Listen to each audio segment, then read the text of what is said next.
Hey guys, Alex is here visiting me again, Yay, it's our usual get together. and we've got a big marathon. Second biggest to the Godzilla marathon. It's still not that many. Yeah, I've never reached that height.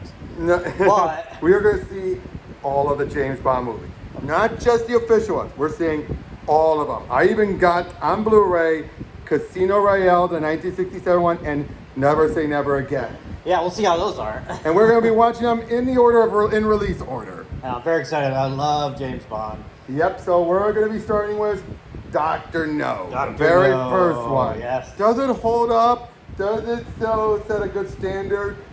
We're not, I don't think we're going to be singing too much, all the praises, but we'll sing some, obviously. Yeah. I saw it a while ago, and I know there were some things I like. Oh, there's about still good things I like, but does it hold up? We'll let you know. Yep, We'll see see on you the other guys side. tonight.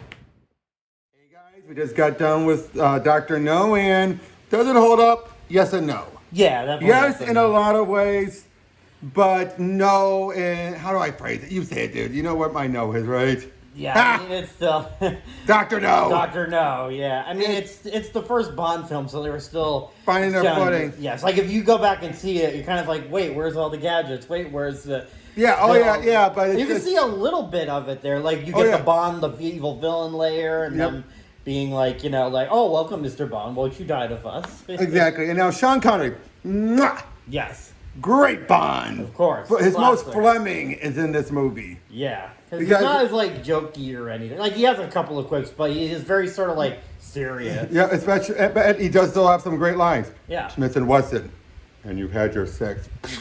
Yeah. Or world domination, the same old dream. And of course, Bond, Okay. James Bond. Oh, that's still classic. Still classic. Dr. No, interesting villain, but he's harmed by the fact that we don't see him until the last third. Yeah, there was a great introduction to Oh, him yeah. where you don't, where the guy, the Here's the professor's voice. in the room, you hear his booming voice, like this really strong presence, but then he doesn't appear until like To until the end of the very movie. end. And now the actor makes up for it. I know he does a really good performance. Yep. Again, there's so much to like, but there's also some dragging moments. Yeah, and I get this is more of like stealth, but it. Oh, kind of and the drags, ending, doesn't it? the ending is such an anticlimax compared to later Bond movie. It's good for what is set up. It's like they utilize what was set up, Yeah, but it's way too simple. yeah. Basically, Bond just wears a hazmat suit. Nobody no sees one, him. no one tells it to him. Even when he's like, "Chang," and like, Oh, you're, really? you're Oh. like, he has a mask on there. There was like no hole. Now, it's not as wide open, seeing his face as Dr. No's mask, but Yeah, but I think you can make out pretty much. but like you can't tell, and it's not like you only live twice when he's made to look Asian. Oh, How God. somehow. Oh, we'll get to those. But yeah, and then he walks in up there and he just turns on and you have all the alarms going off, but yet no one paying attention until he And puts because it everybody even says like, "Quick, stop it!" Everyone's just like, "No, forget and that. shut it down. Shut it down." No, I'm not even- I don't blame him. Yeah, I forgot And too. and Dr. No's fight was a few like swing, oh, I'm drowning. Yeah, at least it was kind of clever because he has metal hands and he Yep, wasn't and he's able to- boiled. He's boiled alive. Yeah, he wasn't able to slide back up. Or climb back up. Or But yeah. climb back up, But but- yeah, and then Honey.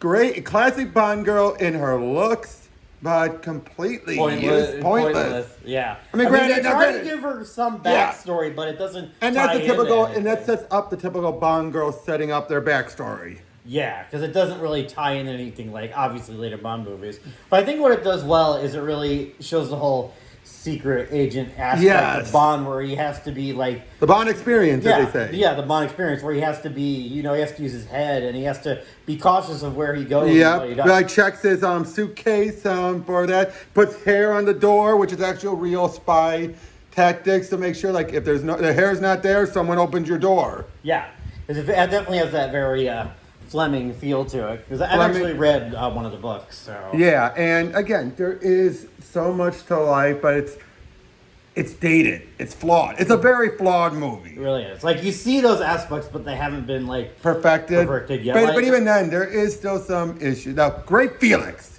oh, Felix. We're going to talk about reoccurring characters. Felix. Okay, it's what's the guy's name? You know what I mean? The first actor. But great. He's got money pens. Lois Maxwell. Yeah, of course. And I just always loved the behind the scenes stuff that she and Connery always saw it like the two had a fling. Back when they were in the lower levels, they actually did have a relationship. Then they realized their careers came first and they broke it off. And it so shows in their chemistry. It really does. It like so they shows flirt like with each other, but at the same time, you can tell they don't want to go that far. No, they want to go that want to, far, but but they they know they can't. can't. Exactly. They like, oh, take me right here. Nope, we can't. Yeah, no, can't do that. Exactly. And yet there's so many times where she's toying with him, like a ring maybe, things like that. She's going forward. But I love that setup. And yet people seem to always feel like, oh, it's the sexual harassment. No. It was never. She gave back as much as he gave. Yeah. I always felt like they kind of like they knew what they were doing with each other, just flinging these jokes at each other and stuff Exactly. like that. So and that's why it always bothered me when people were like, oh, like, it'll be a sexual harassment lawsuit. Yeah, I think that was especially more the case in the Moore era, where they definitely felt like friends. Well, that's because the actors. Well, were yeah, friends. they're their age, but still. Well, not just their age; they were friends before. Oh yeah, that's true. They were. And I think the only one that came off closest to it would be the Dalton one, but we'll get to that. Oh yeah, of course.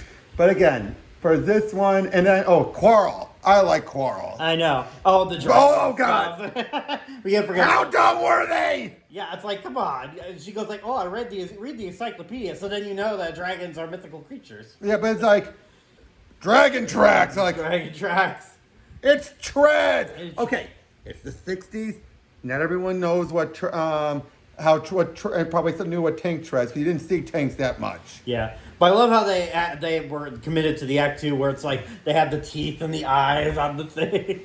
Now, I think that's meant to be for people from a distance. Like they're on a boat and they'd be like, "Oh, dragon!" Which I think that's as far as Quarrel ever saw it at first. Yeah, but even then, it's like a dragon. Come on, Like dragon tracks. Now, great. I think they're supposed to play him up like a superstitious type of, Islander. Yeah. But yeah, Felix really felt like Bond, like an American Bond. Yeah, he did. Which is what he should be. Too bad the actor didn't stick around, but... No. Was that his only movie? Yeah. He wanted too much money to come back, so they're like, just recast him. Yeah, I gotcha. Oh, yeah, they're plenty of shows. We'll be seeing plenty of recasting. And besides, it's like the guy was betting too much. It's like, you're not the main character, dude. Do not expect a lot of money. Yeah. And then you have... but then I loved everything with Bond when he got there, like, called her, like, did you order me this? Like, no, we thought you didn't want a warm welcome. Quite right. And Again, then later, just him being smart. Yeah, he's so smart, cold, ruthless. Again, feels very Fleming. Exactly. I mean, so much. And yet his charm. Yeah. You see why women are like, oh. Yeah. But again, I think we talked about it too. It's like, he still had the charm there, but he was still kind of going off of what Fleming was. Yeah, before. it's more like, I look at it. it, I'd say it's more like he plays him up like Bond is switching on the charm rather than being naturally charismatic. Would you say does that make sense? Like, it feels more like a switch on and off was Bond in this one. Oh, yeah, because he knows when he needs to use it. Exactly. He knows when he needs to use it. And but then other times he's serious business, so. Exactly. Yeah, but it's like, it's a very different thing. But I like it. Again, like I keep saying, it's flawed, but it's very good still. Yeah, nowhere near my top 10 or anything. No, but it's like you could see something starting to form. Like you see, like the secret agents. How many times did they keep playing the Bond theme? Now, to be fair, it wasn't the Bond theme yet. It was just the Dr.No. I know, which theme. I find it hilarious. It's like it was supposed to be the villain theme, but then they're like, oh, let's. Oh no! I meant the movie Dr.No. theme, not the villain. Not the villain theme, but the movie theme. Like how all the other ones have like nobody does it better and all that. Die Another Day, but it just stuck as the Bond theme. But yet, how many times? There really is the way it felt kind of not necessary. Right? Yes, but so many times where it felt, and then how many times with the music just cutting off? Yeah, I know, just cutting off out of nowhere. Yep, and again, there's the three blind mice. Yeah. Those guys are just like, okay, those were some weak lackeys. Yeah, because when if you see his movie for the first time, don't expect to be, the traditional Bond opening with the big musical score and. No, but it's all like burder, burder. Again, it's great. I'm glad it stuck as the theme, but it's just like burder, and I think Calvin Dice actually made fun of that. I think it's just like, Yeah, it's just him walking around. It starts playing. Yeah, He's like, just out of nowhere. opens the fridge like, bird. That's what it felt like. It. Like you just open the fridge. Time and to get up. Ah. like, not again. Oh, not again. Yeah. Yeah, that reminds me of, was it Agent Under Fire, the game, whenever you Yep. collect those golden 007 and Yeah, well, same with Everything or Nothing. Yeah, that's right. The Bond moments. But again, a good, strong start. Again, but it's a good, strong start for what it was back then. Yeah. It really was Everything or Nothing on this movie, and it showed. Oh, Ken Adams set. Ken Adams. It's a very Ken Adams set, but it's even that I can't sing all of its praises. Yeah. It was good for what it was on a budget, but it's not what we'll be seeing from him. But it's giving us a nice tease. Yeah, of of what he can do. You give him a lot of money, it's like, okay, I'm going to make something crazy. And I know, awesome. but this felt so sterile. Yeah. Didn't it? Yeah, it's so clean and just like... And basic. Yeah. That's the other thing. It was basic. It felt like a lab. It's like a rental villain layer. Something like that, yeah. Now, the villain plan, it's not one that sticks with you. No. Again, much of the villain stuff doesn't. And apparently, radioactivity can just be washed off. I mean, who knew? Now, to be fair, I think there might be some truth to that, because you've always heard people getting scrubbed after being blasted with radioactivity, but they treat it a bit too... Yeah, there's probably more that they have to do. Yeah, I mean, I've heard people being scrubbed off. That I've heard about. You know what I mean? That's been done. I mean, I'm sure it's part of the procedure, but, you know. I mean, I remember Wonder Woman did that once. I'll show you that one. Oh, but, yeah. But yeah, overall, a good start for this marathon. We got a long way to go. Yes, we do. But we'll be doing more tomorrow. So Okay. See you guys.